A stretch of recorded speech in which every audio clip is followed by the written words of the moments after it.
a lot of the conversation, especially with the men, was very sexualized. I'm unapologetic. I'm living my truth. I'm realizing that everything that I think doesn't need to be said. Your work as a journalist, your work as a music exec, even as a lawyer. What's your proudest moment? Choose one.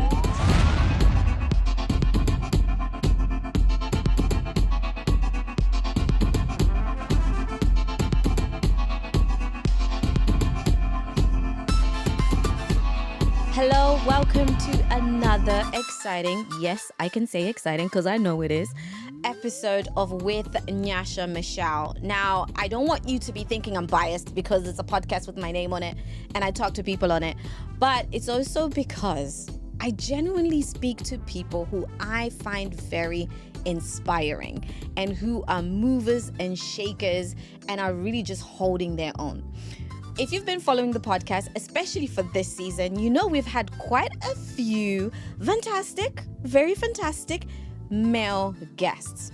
So my next guest, I am very happy to say, is the first female guest of the season. Yes, I had to just, leave you guys, with a little bit of suspense. Now, here we go. She is a music exec who does a lot more than just whatever music execing is. And she, if you ask me, is amazing. Her name is Gracey Mae. Woo. Yeah. Thank you for having me. You're welcome. How are you? I'm great. I'm in your home. That's it. And it's comfy. Thank you. Yeah, thanks. Are you feeling warm? I'm warm. Because I'm not one for the cold, girl. Sis, I thought I'd bring the heat as well with the outfit. Yeah. You know what I love, which is what I said. Firstly, when you came, you just made a graceful entrance because you look amazing. Thank you, in girl. this orange dress. And the fact that she is wearing the colors, of the With Nyasha Michelle brand, absolutely. You gotta give it a bit of that. Yeah. You look divine. Thank you, darling. Appreciate you. So do you. Thank you, Sha. I knew you had already set the levels for the season. So I was like, okay, I can't come and embarrass you in your own home.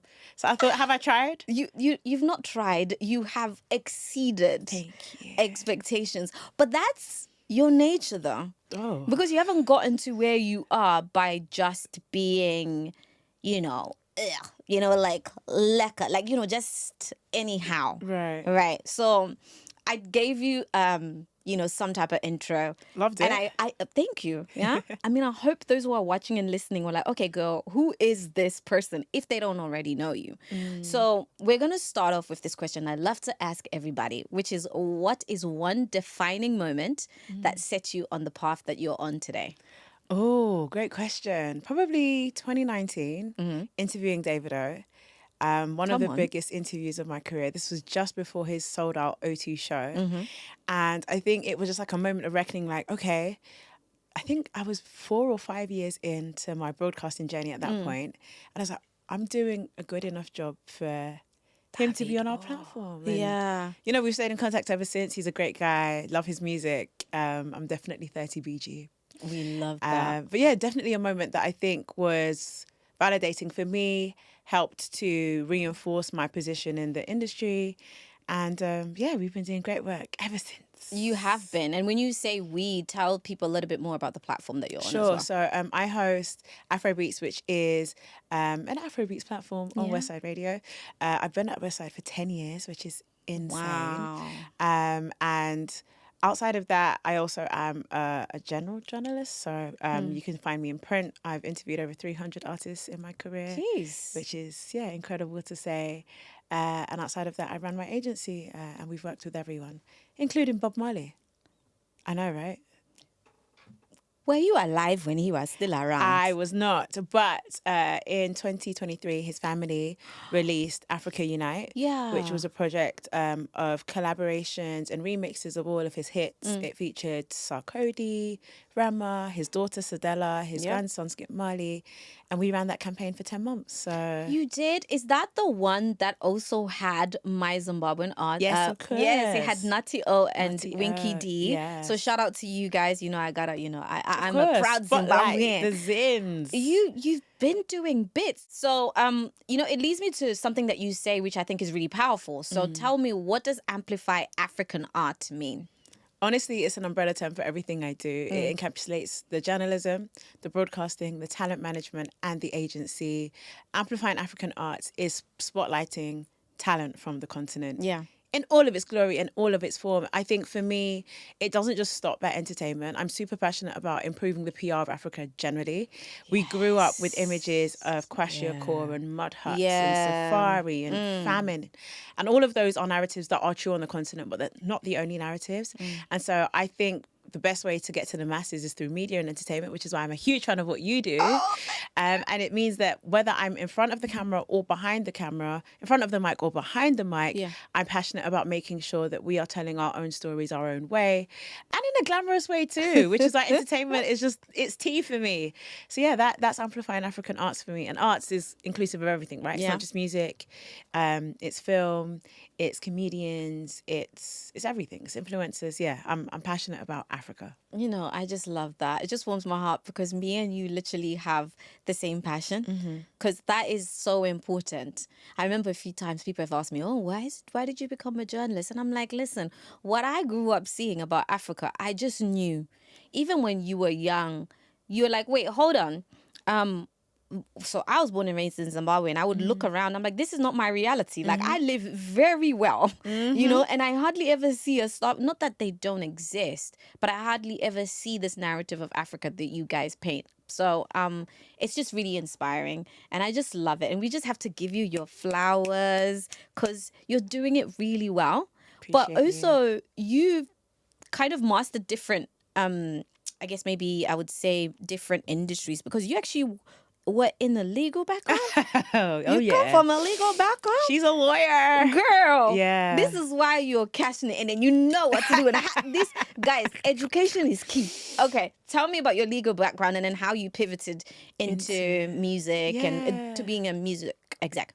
So if I'm super honest, I'm Nigerian, right? Both my parents are doctors, and so the academia in my family was very strong. Serious. Yeah, and I didn't really have, I'm not going to say I didn't really have an option, but I knew that even if I wanted to pursue the creative arts, I also had to make sure that I was solid with my academics. So especially because I was already a A-star and A student back when A-stars and A's were a thing. I don't know what these kids do now with their 8s and their 9s. I don't understand it. But shout out to all the GCSE students that got their results. But I decided very early on in my, I guess, legal pursuit that this wasn't for me. But I saw it through to the end because I wanted something to fall back on. I wanted to prove to myself that I could do it. I wanted to prove to my family I could do it. And after, you know, getting the degree and practicing for a year or two, I was done. I explored corporate law, family law. I actually really wanted to do human rights law, but I just realized that actually, in my experience, it wasn't necessarily about justice. It was about what you could afford in terms of representation. And it was the better lawyer was the one that won the case, not who was actually in the right or wrong.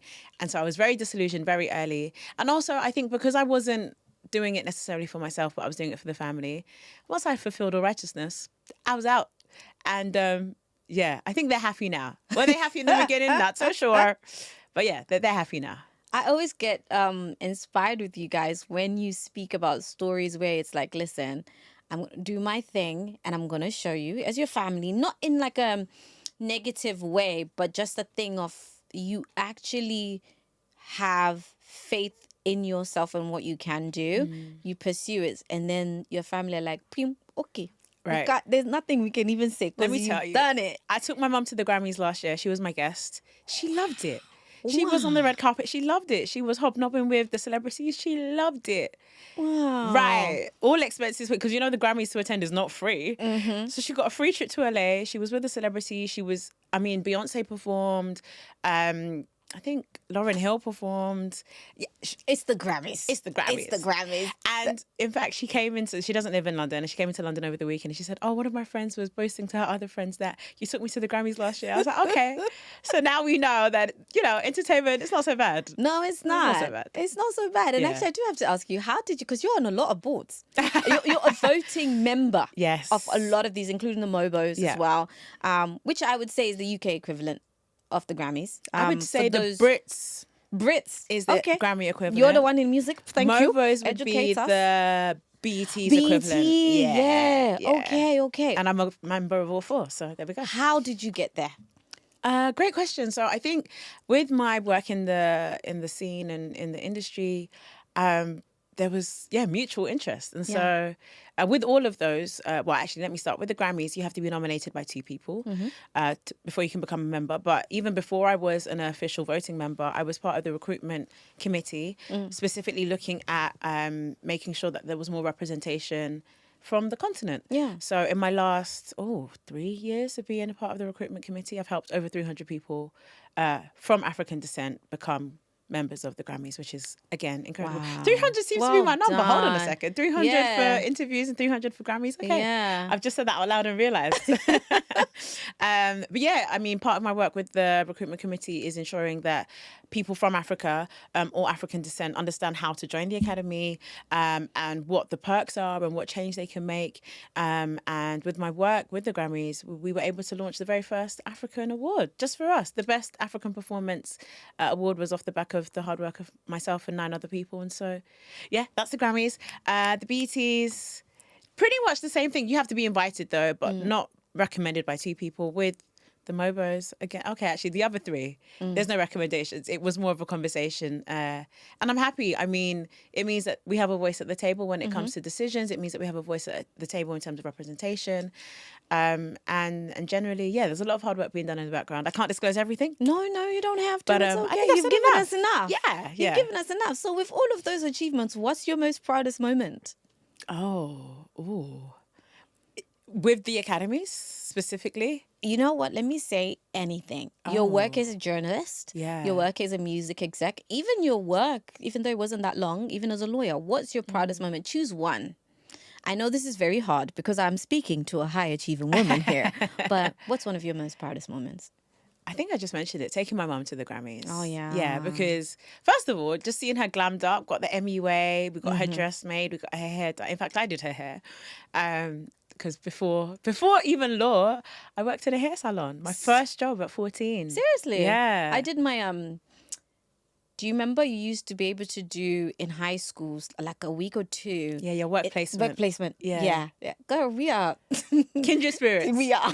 Yeah. I did it in a hair salon. Oh, high five. Yeah, and it was nice. It was a Jamaican hair salon. Lots of gossip going on. Yeah. I was very much entertained and fed and looked after. Washed a bit of hair, did a little bit of hair, but the rest of the time I was just, chin wagging. Love that. So your first job was 14 and then so that's why you can just slay the way you're slaying. Wow, now. sis. Honestly, truly, shout out to my hairstylist now. She didn't do my hair today, but yeah, I was able to do mum's hair at the Grammys because of that. Literally 16 years after that job, which is insane to say. Have I just revealed my age? We're going to keep going. Let's keep going. It's but okay. yeah, taking mum to the Grammys and seeing her just sit in the moment and just be proud. Yeah. Yeah, I'm sure she's really proud of you. I hope so. I'm sure she is. Honestly, even though I've not met your mum, I can speak with confidence because being another African child, our parents, they come into a different space, blah, blah, blah, blah, blah. They raise us here and then we push for who we want to be. They actually, even if there's resistance, they allow us to do our thing. And then you get on this stage where you're actually making a difference. To so many people's lives.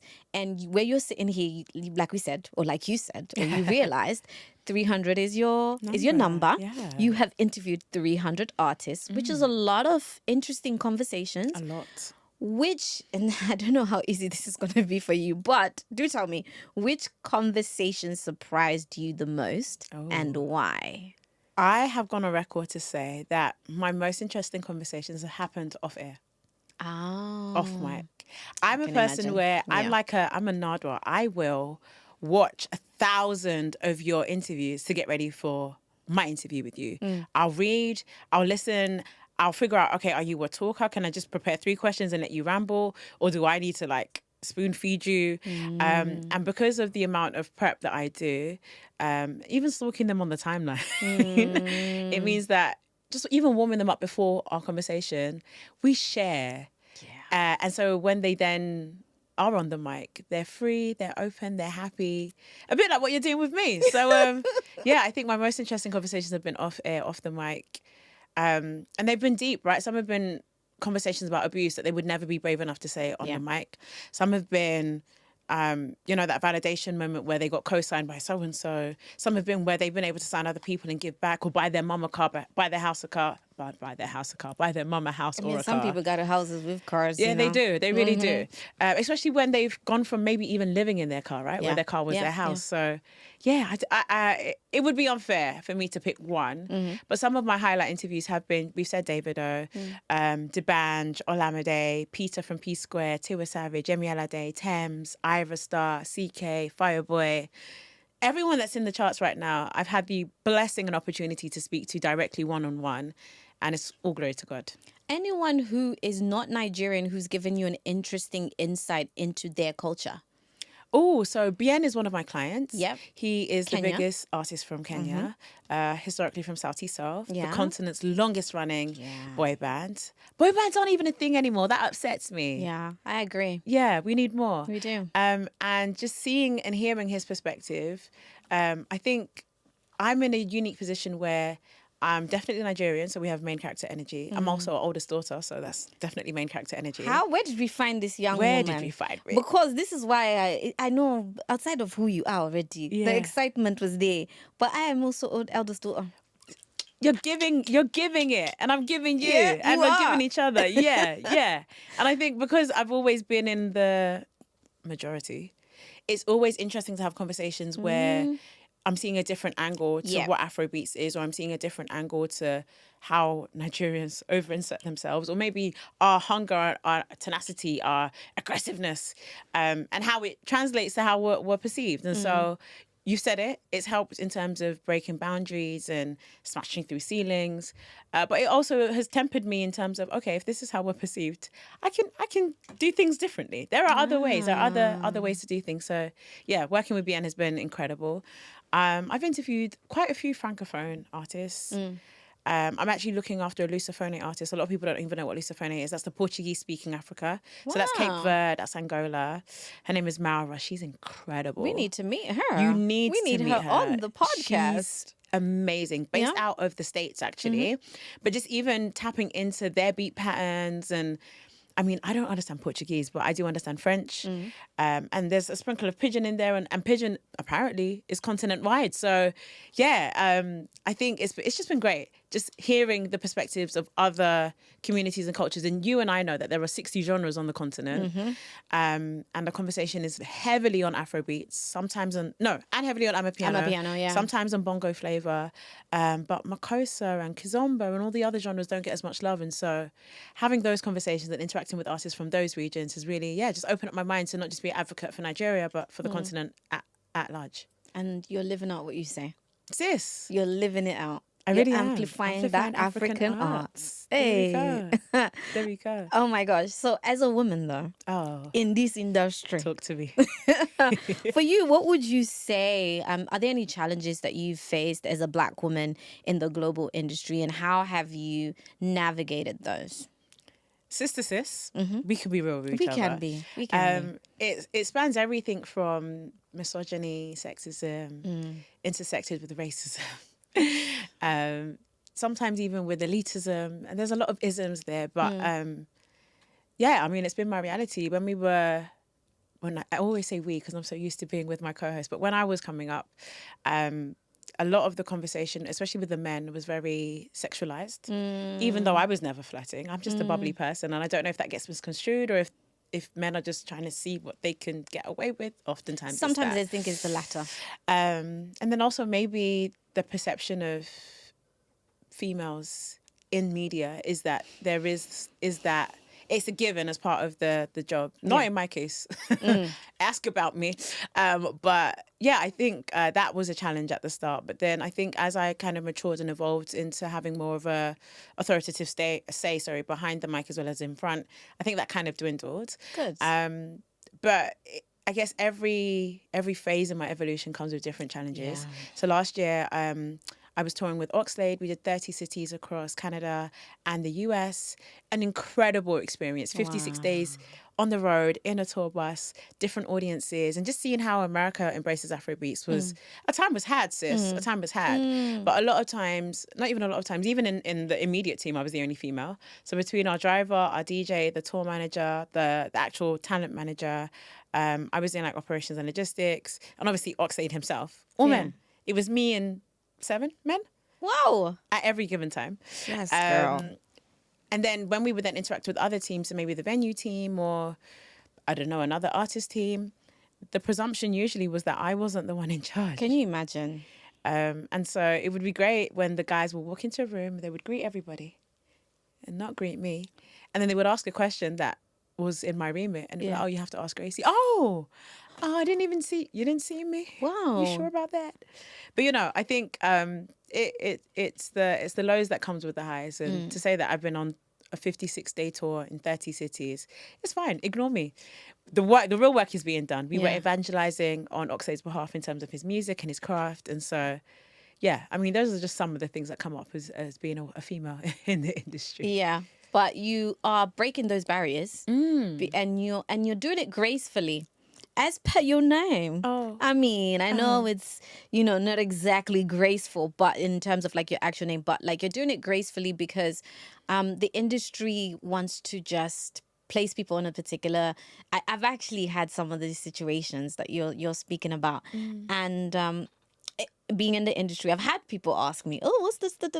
And listen, I'm not even gonna bother to start name dropping, telling you, "Oh, this is how this man, you know, who you might also know, has done this." We just allow the work to talk for us. Yeah, it speaks for itself. Yeah, and what you've also managed to achieve is this respect from the industry, and you have 2 things that I want you to tell me a bit more about what those are and what they are about and the impact you want to make with them, because clearly it's to help other people who trust in you and in your brand and what you can do.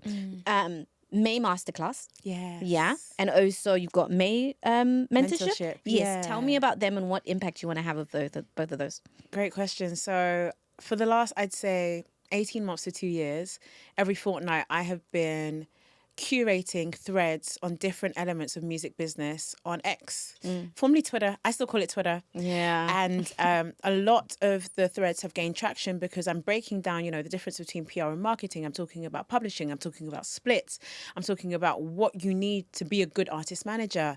I'm breaking down the core elements of a productive campaign. I'm telling you the cost of a PR and marketing campaign in Nigeria versus the cost in the UK. And so a lot of people will unofficially say that they've been to the school of Gracey. So I was like, okay, since and this is my giving back, because I felt coming up in the game, I didn't have a lot of people teaching me. I definitely learned on the job. Seeing how people interact with the threads and the questions that they ask, I was very passionate about creating a dedicated space in the absence of maybe doing an ebook or a one-to-one coaching. And I have a lot of mentees. I wanted to do something that was more general. So with the M.A.E. Masterclass, we had over 500 people register with less than a week of promo, which was incredible. And we had 4 different panels, one on artist management, one on legal, one on PR and marketing, which obviously I chaired, and there was a 4th. I forget which. That's terrible. Life was busy. A&R. There you go. There you go. And you know what was incredible? For the A&R talk, we had representation from Maven. Wow. We had representation from Chocolate City, 2 of the biggest labels, not just in Nigeria, but on the continent. And from legal, we had the same thing. And for me, it was really important for the panel to not just be experts, but I also wanted there to be, as I said, representation. So for the talent management, we had 2 female managers as well as 2 male managers. Don't know if you guys know Molly, Shake It to the Max. Yeah, of course. Her manager is a female, Therese. Shout out to Therese. We also had Bayani, who's from Maven, and his manager is a female as well. And so I made sure that the panel wasn't just representation, but I wanted it to be people that look like you and me. And so definitely I have access to guys at Sony and Universal and Warner, but I wanted it to be Africans speaking to Africans because they're my core audience and they are the people that I am passionate about empowering. And I mean, over 500 people registered to attend. Each masterclass was so insightful. The Q&As, the questions that people were asking, I was just, oh my gosh, I've taken it for granted that, you know, this is stuff that I've been doing as bread and butter. And yeah, just having that engagement was incredible. And then separately, the May mentorship. As part of M.A.E, we are a label services agency. We provide everything that you would get at a label, but for independent artists. We also do work with the majors if they don't necessarily have the most in-depth understanding of African music. And every year, the business is 6 years old. Every year we've had interns that come in. Some progress into then junior publicists or junior consultants. And in fact, I think one of our longest standing team members started off as an intern and has progressed right the way through to just publicist now. Wow. And so this time around, I wanted to make sure that, again, representation. So we interviewed, in fact, we had, I think, 250 people apply. We interviewed 36 people, so myself and my number 2, Folodele, absolutely love her. And of the 36, we hired 2 people. They're just coming up to the end of month 3. They are going to be extended and offered permanent roles, which is incredible. Amazing. And the team were a team of 10, which is great. We used to be 11. We had some people come and go, but yeah, honestly, what we're building is legacy. M.A.E actually, in my language, means legacy. It directly translates to death can't kill. And the only thing that death cannot kill is your legacy. And so I'm very legacy minded. I'm looking at how I can give back. And I think I've explained it enough with the mentorship and the masterclass. You've left me speechless. Love that. Death can't kill. Yeah. And as journalists, no one can leave us speechless because we always have something to say. What language? Ivo. My father's Ivo. Yo. Yeah. So if I give you the full name, you would be like, oh my gosh, but it's M.A.E. okay, please give M.A.E.'s it to the us. abbreviation, so we're good. We're good. You don't want to give it to me? Girl, they might find out my government. Okay, no. We ain't about that. We ain't about that. But no, I love that. I really, really love that. And so if you have all these people who is coming, and like I said earlier, you are a trusted voice. So you must have a question that lots of people ask you. And I'm going to ask for those who are watching or listening who might be emerging talent. Yeah, what's your one piece of advice that you would have for them? Oh, Ziggy Ziglar said it best. You don't have to be great to get started, but you do have to get started to be great. A lot of times people are waiting for that big cosign or that big label to sign them or the big budget, but you really can and should start with what you have. I look at you and I'm like, Nyasha, I want to be like you. Aww. Honestly, truly, you're on a national platform and you are pushing narratives that are positive about the continent. Oh, thank you. And that's all I've ever wanted to do at a national level. But I didn't wait for national to come and find me. Exactly. I started with what I had. And I've been able to achieve as much as I have at a regional platform, at a community platform. Yeah. God willing, I'll still get BBC. You will. Amen. In fact, you go beyond them. Amen. Like, I say this with, like, the most, like, purest of things, because I look at BBC as something that God blessed me to be on and kind of help me, right? Because in fact, even journalism is my second career. So I like, and what I was started. Your first? Hi, this is not my interview, but my first career, I actually used to work in international hospitality and tourism management. Okay. Yeah, and kind of like you, I was like, in fact, it's different. I didn't know what I wanted to do because I was one of those kids that did this. I did government and politics. I did law. I did dance. Okay, lawyer. Yeah, I did a lot. And I really was also hoping to become like a barrister or some type of lawyer or in politics. And then we had a careers evening in college, and the person who literally came and trashed my dreams. Oh, no. Yeah, like literally. This is a legit story, which hopefully one day I will share with everyone. Yeah. But this man, I'll never forget him. He was supposed to be a careers advisor. But he left 17-year-old me absolutely crushed because I really wanted to either be a politician, a barrister, or some type of lawyer. And I was also thinking of maybe becoming a humanitarian lawyer, and it just laughed in my face. So we have that in common. Yeah. Yeah. Yeah. He was like, you're not going to make money. Oh, you want to be a barrister? It's going to take you so long. Ha ha ha. Anyways, like I said, today is about you. Yeah, we actually do. We actually do. But long story short, eventually I decided I did find someone who actually did inspire me. And my very first job when I was 18, I was just working in this VIP space. I'm also not going to say too much about where it was. And I was exposed to a lot of excellence, right? And I was like, oh, this is good. And then the person who was like my, like the head, every single time we had things happening, he would always grab me and put me in the firing line. So I got really pissed off, and I went to my mom and was like, oh, he's always doing this. She was like, have you considered that he thinks that you're able to handle this? I was like, So then I went back and I began to look at it differently because, of course, I'm like 18. I'm very young. Went back to him, started talking to him, and he was like, yeah, of course, that's why I do that. Like, you didn't realize? I was like, well, no, I'm a teenager. We think you hate us. Yeah. You know what I mean? And then I found out about what he had done with his life. And he traveled the world, blah, blah, blah, and studied certain things. And I was like, I'm going to do that. And when I decided to apply for university, you know, we go for, so I understand you're A-star, A's. So I was like, I'm going to go for the best. I'm going to go for one that's going to give me all the different opportunities. But God, down the line, you got to show me what my passion is. Because I didn't know. Right. And then that's how I got into journalism years later. Story for another day. But yeah, that's... I feel like so much closer to you already. Oh, thank you. Love that. I love this sisterhood. But yeah, that's my story. And it's just like, you know, you get to certain stages where you then finally find what it is that you want to do. And then you... well, let me say me, I've now gotten to places where I've met some incredible people. I remember when me and you met at the awards event, and what you just said, you said it. You did say it. Oh, I remember. Yeah, you probably forgot. This is also why you know that people are authentic, because you know you were congratulating me on my award, because both that day we both got awards. Yeah. You were congratulating me on it, and you were like, you know, well done on it, what you've done on this, like, you know, platform as big as BBC. And then you told me about what you've been doing, and I was just like, girl, like, can you come on my podcast?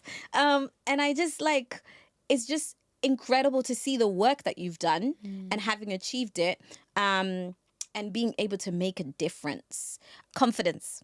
It's such a key thing, especially, you know, like online, there's a lot of noise and people saying this, people saying that, or just where people want to give you their opinion on how you should do things, what you should look, what's the hot thing, what's the this. So for you, how do you stay authentic and confident in the digital space? Because you do that.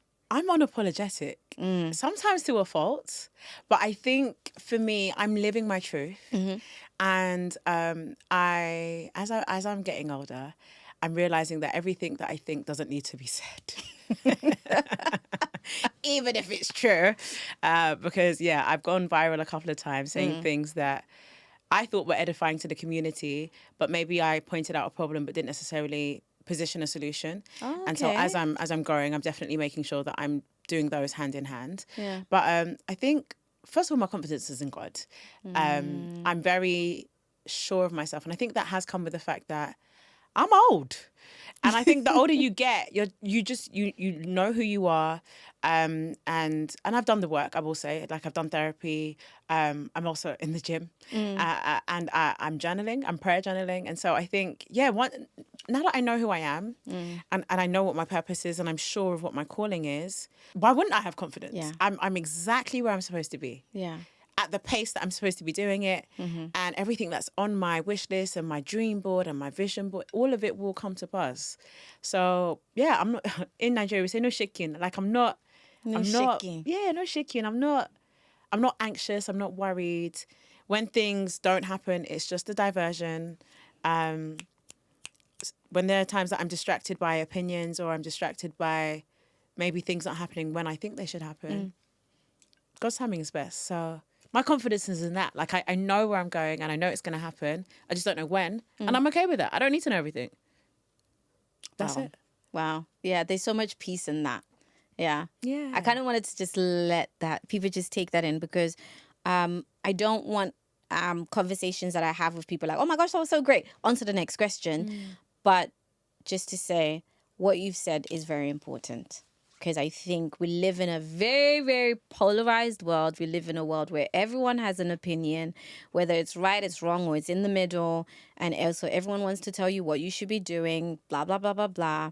And also everyone seems to be doing something, which then could make people feel like, oh, I need to be doing this. Or, oh my gosh, her stories looked amazing. I've had people come to me, tell me about my life.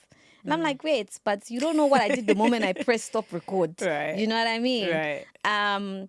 So I think essentially what I want to say to that is thank you, because that is inspiring. I think that's very important. And to those who are listeners and watchers, let your confidence walk your journey. That's what I would say. Walk your journey. It's your journey to walk. Yeah. It's literally your journey to walk. And also, actually, I would add to that, enjoy it, Sha. You have to. Even the downs, the challenges. You have to. Enjoy it.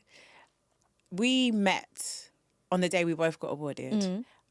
I wasn't aware of your greatness before then. My bad. Oh, it's okay. Now I'm a super fan. Oh. And I think listening to your story, knowing what my story is, the character and the beauty comes in the diversions. Like the straight path is boring. Yeah. It's predictable. It not only that, but it's also not character building. Like, how do you know that you can be patient if you are not required to wait? Whew. Right? I don't know why this girl's coming to check me today. I mean, literally, did you know that I just finished prayer and fasting? Yo. 'Cause literally, waiting is a thing. Waiting is a thing. But anyways, guys, let us keep it moving because there's more that I want you guys to get from Gracey. Hey, I hope you are enjoying this episode of With Nyasha Michelle, but I did have to interrupt you a little bit to remind you, are you subscribed? I know you're enjoying the content, so make sure that you subscribe, but also don't forget to like, share, and comment. Put something in the comments there. What's your favorite bits? What's the bits that you don't like? Who do you want to see me talk to next? All right, you can go back now. What's next for Gracey Mae? What's next for me? Well, in the immediate future, I am speaking at LSE, which I love. Last year, I had the opportunity to speak at Harvard, speak at Oxford, and speak at Imperial College. Wait, hold on, because I kind of just spoke over her. She said last year she spoke at Harvard. Then she spoke at Oxford. Imperial College. Yeah. Okay. And so this year, I've slowed down a little bit on the uni talks, but in the next, a couple of weeks, I'm at LSE speaking, which is incredible. London School of Economics, by the way, if you're not familiar. And all of these are, in America, they'd call them Ivy League. Over here, exactly. We call them Russell Group. Yeah. And so, just being able to speak about my journey, speak about my story, speak about what's happening on the continent is always great. At the end of the month, I will be in New York. So this year, I was honoured to be 40 under 40 most influential people of African descent, M.A.E. And so they are doing a conference in New York in collaboration with the Capitol, as in like the US Capitol, and the UN. And so that will be great. And I say it so flippantly, it's an honour and a privilege to be on these lists. Wow. And it's a moment, but because... Again, I know where I'm going to be in 5 years and 10 years. I take it as a bow to my feather to keep propelling me forward, but it doesn't define me. Can I say that? Yeah, It doesn't define me. You can. But yeah, I mean, those are two key things that I can think of off the top of my head. At the start of the year, we pivoted from just offering PR and marketing to delivering label services. So that's branding, it's PR marketing, it's A&R, it's product management, it's project management, it's tour management, it's everything you would get at a label. And so I'm excited to see where we go. Again, this time 5 years ago, we were just looking after musicians. Now we look after actresses, we look after models, we look after DJs. And so I'm excited to see where M.A.E. goes. And I mean, what else is girl, I'm on my fitness journey, so I'm looking forward to seeing what Gracey 2.0 looks like.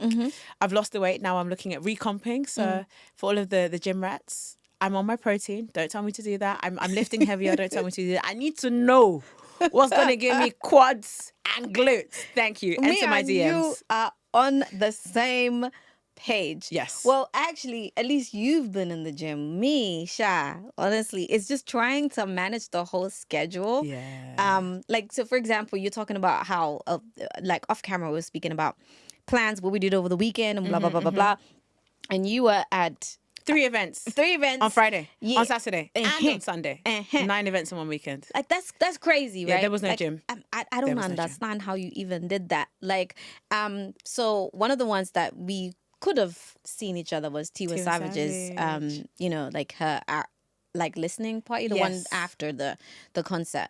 And I was literally sitting in front of 2 screens working away. And I had to message my friend who organized everything and invited me. And I felt so bad, so bad. I was like, I genuinely can't come, It's hard. How do you manage everything? I will answer you. Don't tell me that, because you guys are achieving the things. I'm working on it. It's an active prayer point, to the point where I have said, and my friends know me and my family are very forgiving, but I'm there for the big moments. I can't say that I'm there for the mundane. So you can't just call me and be like, in fact, you can't just call me. Somebody hotted me up on Saturday. Oh, Gracey, the one that doesn't pick up her phone. I know. I know. And but you're yeah, here. I'm not. Thank you. I know it's work, but I you're really here. appreciate you. If you want to just call me and chat for 2 hours, I'm not that friend. If you want to just go for a walk spontaneously, and I love spontaneity, mind you. But yeah, I will get there.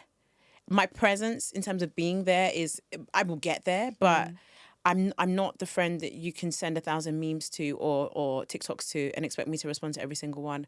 I'll respond 2 days later, and I'm working on it. And I actually am. It is a prayer point because where I am right now, I understand that family and friends won't always be there. Work will. I can generate new work. I can find new clients. I can do another campaign. Once my friends and family, go to meet their maker, they're gone. And I'm not going to get a second chance at making those memories. And so I'm actively working on it. Yeah. Actively. Yeah. Not successfully just yet.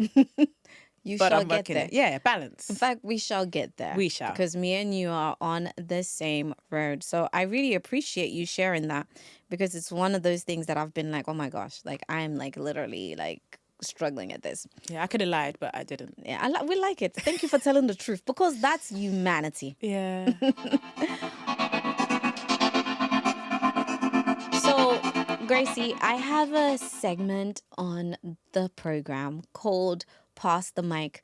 I really love this because it's kind of you speaking with my previous guests, right?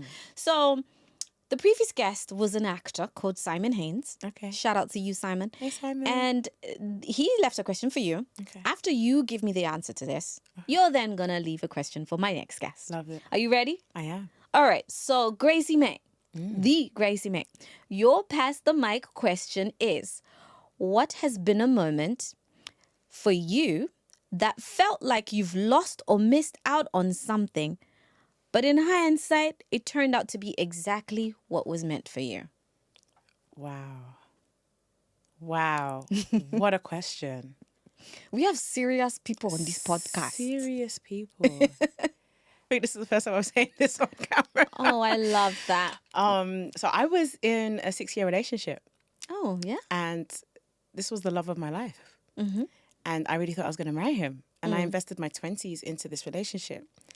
And after coming out of it, being very broken and very codependent, I realized that I was actually really minimizing myself in that relationship. I had made myself smaller so that I didn't outshine the person I was with. And I think coming out of that, I really realized that I could never do that again. I can never make myself smaller for anybody. And my light is supposed to be bright. It's literally the definition of light. And so my relationship since then, and with everyone I interact with, like romantically and platonically, I'm aware that my calling is to be bright, and I will never dim my light for anyone ever again. Thank you so much for sharing that. And the fact that you said that you've never spoken about it before until now. Yeah. Firstly, I appreciate you trusting that this is the right space where you can share that. And then secondly, so many people watching or listening, I'm sure, are like, wow, okay, they're reassured. Because when you were saying that, you know what I was thinking about? You're the light on the hill. Literally. Yeah. You're the light on the hill. Yeah. I'm very happy to hear that, sis. I'm happy that, you know what, you make me feel so comfortable. So yeah, of course. And I think a lot of women in the industry battle with this. Yeah. And maybe we're not often empowered to say it, whether it's having to focus on the right time to start a family, or we are conscious of our age and not being aged out, because, the obsession with youthfulness in general can be quite toxic. And so, yeah, whatever dimming your light means to you, don't do it. Don't do it. Don't do it. Don't do it. You guys heard it here first. Don't dim your light. Gracey Mae, I have nothing else to add to that because it was perfect. Now you get to pass the mic to my next guest. What's your question?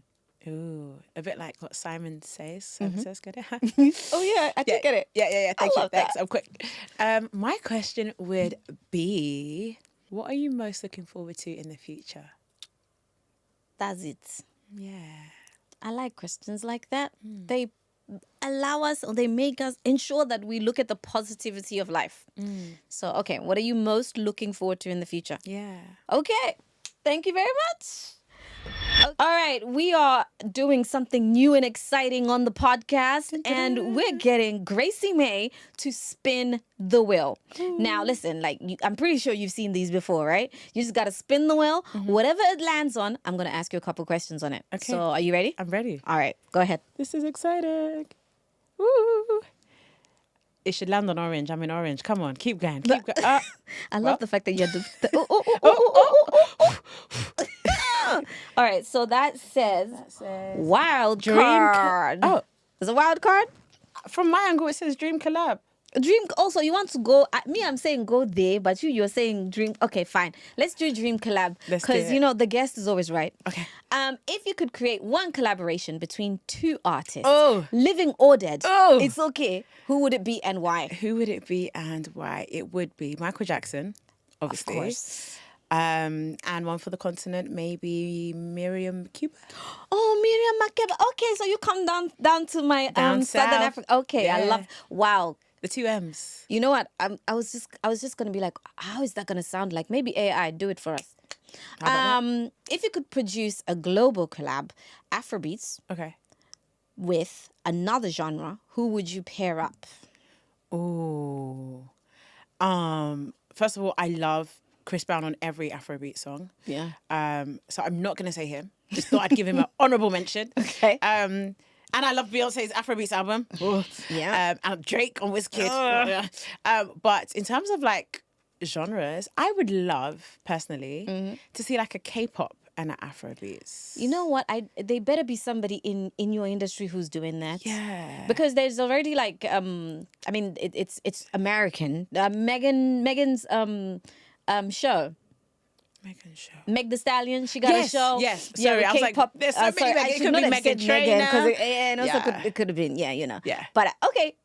So K-pop and Afrobeats. Yeah. I'm looking forward to it. And I've actually seen a K-pop band do it. Yeah. They did a Tyler-inspired piano track.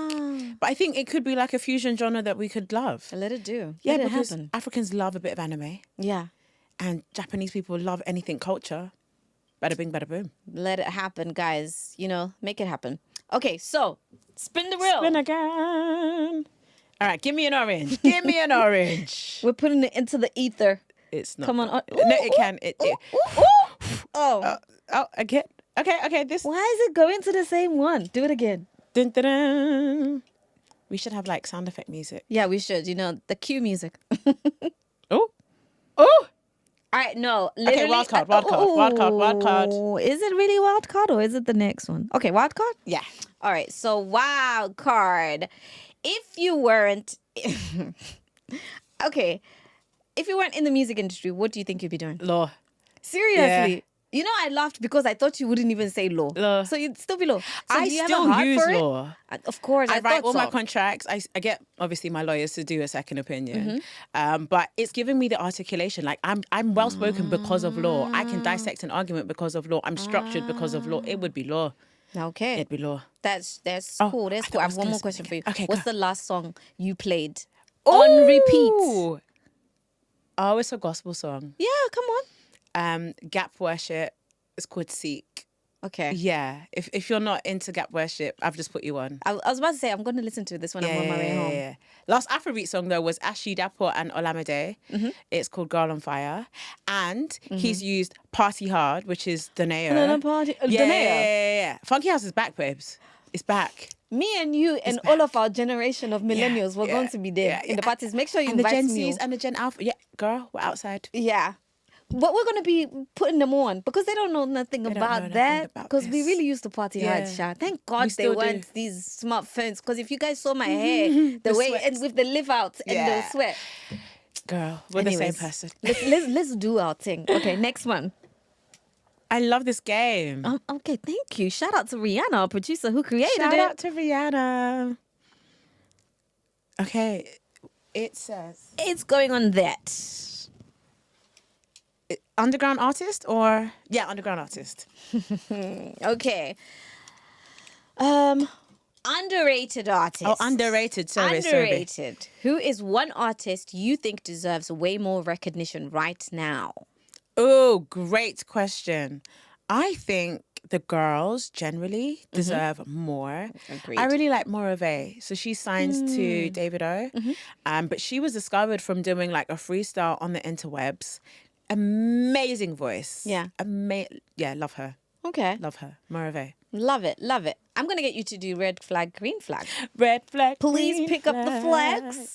All right. It literally is what it says on the tin. Okay. Okay. So, madame, are you ready? Okay, so green is yes. Yes. Red is no. Okay. PR stunts before album drops. Green flag. Really? Girl, we need to push the project somehow. I don't agree with fighting on the timeline, but if it gets the people going, Girl. green flag. Girl, there's a Zim No artist such doing that thing right now. as bad publicity. No name. Yeah, right? Anyways. Controversial. Wow, I've got lots of interesting questions here. Labels signing artists too young. Not young, but too young. Too young being... Whatever you consider to be too young, madame. If their parents are involved, green flag. Okay. We have seen too many examples, though, when the parents are literally pimping out their kids. Yeah. And so that then becomes a red flag. Absolutely. Aphrobeats fusing with Amapiano. It's already happened, so green flag because it's happened. But giving credit where it's due, yeah, green flag. Green flag? Green flag. Okay, so we stick... Okay. Now... As a music exec, I really am interested to find out what you think about this. Streaming numbers being more important than talent. Red flag. Red Why? flag, red flag. So many artists these days are getting project deals, single deals off the back of their numbers. They are essentially influencers at this point. Yeah. And they are being monetized. And I get it. It's a business. You want a sure thing. You want a guarantee. But above talent, red flag. Red flag. Red flag. She has Guillotine. spoken. She has spoken. We need one last one. Go on. And it's gonna be international collabs with Afrobeat stars. Both. Ooh. I'm not gonna ask you why green, because of course I thought I was gonna be green. Exposure. Why do you think? Okay, and then red. To me, when an artist collaborates with another artist, the intention there is strategic positioning. You want to introduce yourself to their audience, introduce yourself to a new market. Yeah. However, when we lose our authenticity and we try to pander and create music that we think they will like, as opposed to music that is authentic to ourselves, it sounds wishy-washy. We disassociate with the audience we're targeting, we disassociate with our current audience, and it just ends up flopping. So red flag for that. But if we can keep it authentic and we can bring out the strengths in each other, green flag. Oh, wow. That, ladies and gentlemen, was the Gracey Mae right here next to me in the seat on With Nyasha Michelle podcast. You literally just left me on a drop mic position. There we go. And you showed why you're the lawyer now. Thank you for having me. Thank you so much for coming. I've really appreciated this. I've really enjoyed the conversation. Have you had fun? So much fun. Yeah. Can I come back? Please do. Okay. Please do. We must shake on it. We must shake on it. But of course, there is some new people who have found out who you are, and others already, they're already your fans. But if you can, look at that camera and tell them where they can find you. I am on all platforms _Gracey Mae. That is TikTok, Instagram, and Twitter, aka X. I'm also on Snapchat, but you have to be nice for that, all right? We don't play over here, guys. That is why she came. I really appreciate you again. Thank you for all the gems that you dropped. And I hope you watching or listening have been inspired. If you continue to be inspired by the guests that I have next to me, why are you not following? Why are you not subscribed? Why are you not telling a friend to tell a friend and your grandma? Do not forget to follow us at With Nyasha Michelle on all platforms, or you can just follow me, Nyasha Michelle _.